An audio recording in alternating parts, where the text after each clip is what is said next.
Hi friends, வணக்கம். Fruit cake எப்படி செய்யலான்றதை நம்ம பார்க்கலாம். இன்றைக்கி நான் வீட்டில் செய்கிறேன். அதை உங்களுக்கு அப்படியே காமிச்சிட்றேன். அதுக்கு தேவையான பொருட்கள் என்னென்னா மைதா 100 கிராம், இது வந்து castor sugar 50 gram, butter 55 gram, oil 15 ml. இது வந்து இந்த செரி இருக்குது பார்த்தாங்களா, கரண்டா செரின்னுவாங்க. இந்த செரி வந்து 35 கிராம், கிஸ்மிஸ் 15 gram, tutti frutti 50 gram, baking powder 1/2 teaspoon. இதில் வந்து 1½ எக்கு, பாதி மட்டும் இதில் எடுத்துக்குவோம். ஒரு எக்கு, முழு egg. Vanilla essence, orange essence, pineapple essence, 3 essence. இது எப்படி செய்கிறதா பார்க்கலாம். இப்போ ஒரு எக்கும் ஒரு 1/2 எக்கும் எடுத்துக்கலாம். இதில் 55 கிராம் பட்டர் போட்டு ஃபஸ்ட்டு பீட் பண்ணிடுவோம். இப்போ இதை 1 நிமிஷம் பீட் பண்ணியாச்சு. இப்போ இதோட நம்ம 50 கிராம் சுகர் போட்டுடலாம், கேஸ்டர் சுகரை. இதை ஒரு 3 நிமிஷம், 2 to 3 நிமிஷம் இதை பீட் பண்ணிடலாம். இதை நல்லா சர்க்கரை கரையிற வரைக்கும் அடித்து விட்டுக்கோங்க.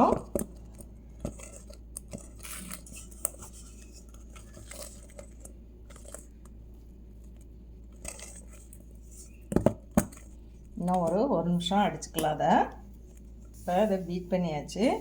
இதில் ஃபஸ்ட்டு ஒரு முட்டையை மட்டும் ஊற்றி பீட் பண்ணிக்கலாம். அதாவது நிறையா போட்டிங்கன்னா இது பண்ணிக்கோங்க. நான் இதில் பாதி, நான் 1 டைம் கம்மியாக செய்கிறனால 1 டைமாக எடுத்துக்கிறேன். பாதி முட்டையை வச்சுட்டேன், 1½ முட்டை போட்டிருக்கேன். இதை பீட் பண்ணிக்கலாம். பட்டர் முட்டையை அடித்தாச்சு சுகர் போட்டு. இப்போ இந்த மைதா எடுத்து வச்சுருக்கோம் இல்லையா, இதே போல் இதை வந்து முழுசாக இருக்குதுங்க, இதை நறுக்கியிருக்கேன். இது எல்லாத்தையும் போட்டு நம்ம மிக்ஸ் பண்ணிக்கலாம்.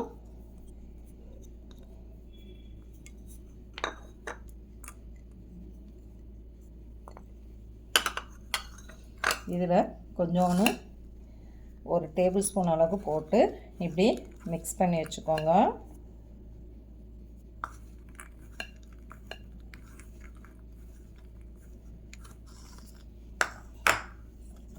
இப்போ இதில் மைதாவை பேக்கிங் பவுடர் போட்டு மிக்ஸ் பண்ணி நம்ம இதில் சலிச்சு விட்டுக்கலாம்.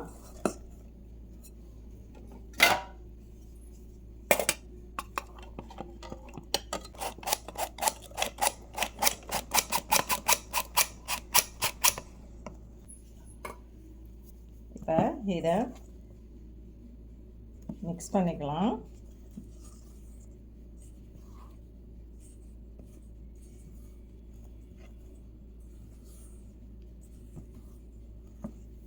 இதோட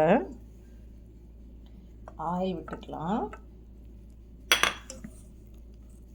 முதல்ல ஆயில் விடணுங்க, நான் சொல்ல மறந்துட்டேன்.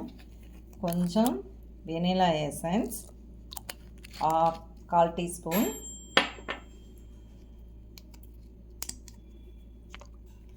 Pineapple essence 1/4 teaspoon, orange essence 1/4 teaspoon. இதை லைட்டாக ஒரு பீட் கொடுத்துடலாம். இதில் ஒரு 30 ml வந்து மில்க் விட்டு இதை கலந்துக்கலாம். 30 ml மில்க் விட்டுருக்கேன். இப்போ அதை லைட்டாக கலந்து விட்டுறலாம். இப்போ நம்ம இதில் டஸ்ட் பண்ணி வச்சுருக்கோம் பட்டர் தடவிட்டு. இப்போ இதை இதில் போட்டலாம். அதுக்கு முன்னாடி நீங்கள் இதெல்லாம் அடிக்கிறதுக்கு முன்னாடி அவனை ப்ரீஹீட் பண்ணி 10 நிமிஷத்துக்கு எடுத்துக்கோங்க.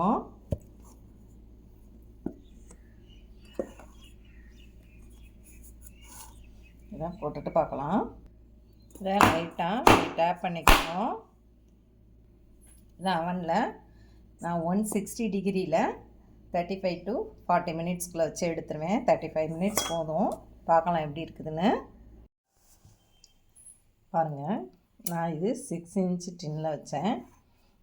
இது வந்து டபுளாக செஞ்சிங்கன்னா நிறையா வரும். அது வந்து 7 இன்ச் டின்னில் செஞ்சுக்கோங்க. நான் கம்மியாக செஞ்சனால 6 இன்ச் டின்னில் செஞ்சேன். உயரம் கம்மியாக தான் வந்திருக்கு. நீங்களும் இதே போல் அவங்க வீட்டில் இந்த கிறிஸ்மஸ் டைம்லாம் கேக் நிறையா செய்வாங்க. அவங்களுக்கு இது யூஸ் ஆகும். நீங்களும் செஞ்சு பார்த்துட்டு எப்படி இருக்குதுன்னு சொல்லுங்கள். ஃப்ரூட் கேக்குங்க. நீங்கள் என் சேனலில் லைக் பண்ணுங்கள், ஷேர் பண்ணுங்கள், கமெண்ட் பண்ணுங்கள், சப்ஸ்கிரைப் பண்ண மறக்காதீங்க. தேங்க்யூ ஃபார் வாட்சிங்.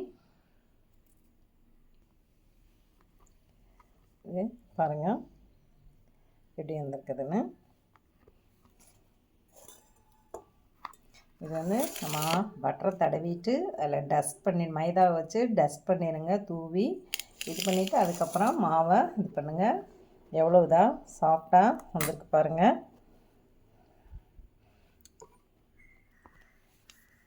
நம்ம 100 கிராம் மைதா தாங்க போட்டிருக்கோம். அதுக்கு ஏற்ற மணிக்கு இது ஒரு 300 கிராம் வரும் கேக்கு. சிம்பிளாக நீங்களும் வீட்டில் செஞ்சு பாருங்கள்.